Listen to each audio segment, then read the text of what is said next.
Di sebalik riuh rendah, orang ramai bercakap mengenai kehadiran Khairi Jamaluddin dalam perjumpaan bersama beberapa ahli ekonomi dengan Anwar Ibrahim pada Jumat lalu. Yang lebih banyak diperkatakan akhirnya ialah apa akan jadi kepada bekas Menteri Kesihatan itu selepas ini. Ada yang mengatakan beliau akan diberi jawatan menteri dalam tempo terdekat ini. Yang lain menyatakan Khairi atau KJ akan dijadikan sebagai penasihat khas bertaraf menteri kepada Perdana Menteri. Ada pula menyebut bekas Ketua Pemuda UMNO yang dipecat daripada parti itu dengan jawatan dalam kerajaan diberikan lebih dulu kepadanya. Selepas ini akan menyertai PKR untuk meneruskan perjuangannya. Aspek ilmu ekonomi dan memulihkan keadaan negara yang mampu disumbangkannya hampir tidak dipedulikan sama sekali. Yang lebih diperkirakan jawatan apa atau apa jadi kepada masa depannya selepas perjumpaan dengan Perdana Menteri itu. Soalnya apakah Anwar turut memikirkan ke arah itu dan memang itu tujuan beliau menjemput KJ bertemu dengannya bersama sekumpulan ahli ekonomi baru-baru ini. Ternampak ramai yang teruja dengan jemputan Anwar terhadap KJ itu, termasuk ada penyokong PKR yang mengatakan jika menantu Tun Abdullah Ahmad Badawi itu memilih bersama dalam kerajaan perpaduan, ia adalah suatu tamparan kepada PN yang lebih dulu cuba memikat bekas ahli parlimen Rembau itu sebelum ini. Kata mereka lagi, dengan KJ memilih bersama kerajaan perpaduan juga, PN dijangka lebih awal tersungkur sama ada untuk menawan Selangor atau Negeri Sembilan dalam PRN akan datang ini. Menyelak kembali sejarah masa lalu, hubungan Anwar dengan KJ sebenarnya bukanlah baru. Walaupun hubungan mereka ada warna-warninya yang tersendiri. Lama sebelum menceburi dunia politik, KJ dikatakan sebagai peminat Anwar sejak beliau belajar di luar negara lagi.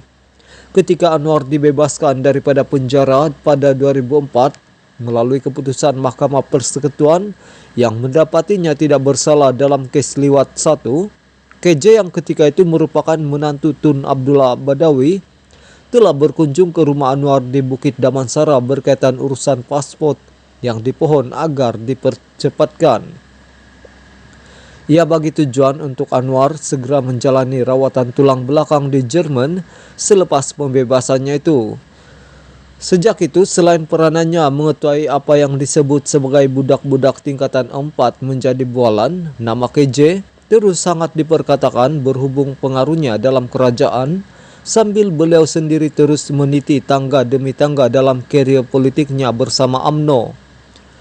Dalam kempen PRU 2008 di mana dalam sebuah ceramah di Lembah Pantai, beliau didapati mengungkapkan perkataan main belakang serta menggambarkan Anwar sebagai tidak bermoral. KJ telah disaman fitnah oleh Anwar. Saman itu diputuskan pada 2017 oleh Mahkamah Tinggi di mana KJ didapati bersalah dan diarah membayar Rm 210.000 kepada Anwar. Mahkamah Rayuan pada 2018 kemudiannya juga mengesahkan keputusan Mahkamah Tinggi itu, sehinggalah pada 2022 di mana KJ sendiri menarik balik rayuannya di Mahkamah Persekutuan. Maka kekalah Anwar sebagai pemenang dalam kes saman itu. Selepas kekalahan BN pada PRU 2018, KJ yang hilang jawatan menteri ketika itu sekali lagi menjadi bualan apabila beliau dilihat minum-minum bersama anak sulung Anwar, Nurul Izzah dan Rafizi Ramli di Bangsar. Perjumpaan mereka itu juga mencetuskan spekulasi kemungkinan ketiga-tiga menubuhkan sebuah parti baru. Tambahan lagi Rafizi dan Nurul Izzah ketika terketepi dalam pentadbiran kerajaan PH yang dikuasai Tun Mahathir Mohamad.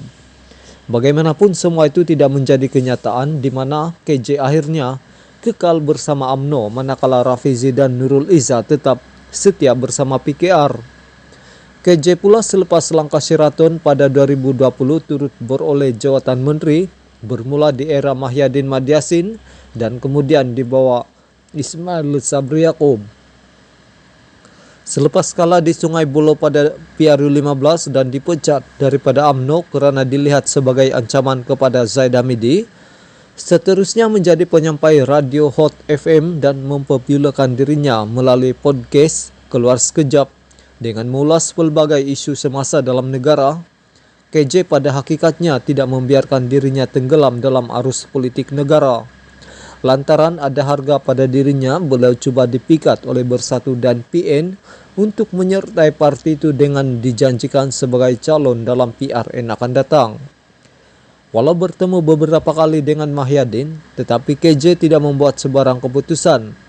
Sehinggalah beliau dijemput pada Jumat lalu untuk berbincang mengenai hala tuju ekonomi negara bersama sejumlah ahli ekonomi dan turut disertai bekas Menteri Keuangan kedua Johari Gani. Susulan perjumpaan tersebut dan spekulasi mengenai dirinya, Mahyadin dilaporkan akan bertemu KJ sekali lagi minggu depan untuk memuktamadkan tawaran kepadanya. Ada kabar menyebut Mahyadin mungkin menawarkan KJ sesuatu yang sukar ditolak, yaitu bertanding di Selangor. Seterusnya ditonjolkan sebagai calon menteri besar bagi PN dalam usaha mereka menawan negeri itu.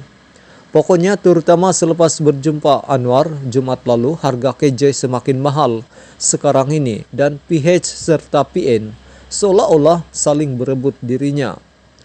Apa pilihan KJ? Bersama Anwar dan Kerajaan Perpaduan atau bersama Mahyadin dan PN? Apapun pilihan KJ akhirnya, keputusannya tentulah yang memungkinkan mampu memberi lorong lebih baik kepada masa depannya dalam politik. Kalau Anwar lebih memberi untung, maka itulah pilihan KJ, dan sekiranya dengan bersama Mahyadin pula dirasakan membawa lebih untung, maka bersama Mahyadinlah pilihan beliau akhirnya. Di waktu yang sama, baik Anwar atau Mahyadin, kecenderungan mereka untuk menarik KJ tentulah turut, kerana merasakan ada manfaat yang boleh diperoleh dan dipergunakan daripada watak bekas Menteri Kesehatan itu. Cuma kita sebagai rakyat dan pengundi biasa, apa untungnya kita daripada mana-mana pilihan KJ itu? Artikel ini dipetik dari Syahbudin Husin yang diterbitkan pada 18 Jun 2023. Terima kasih.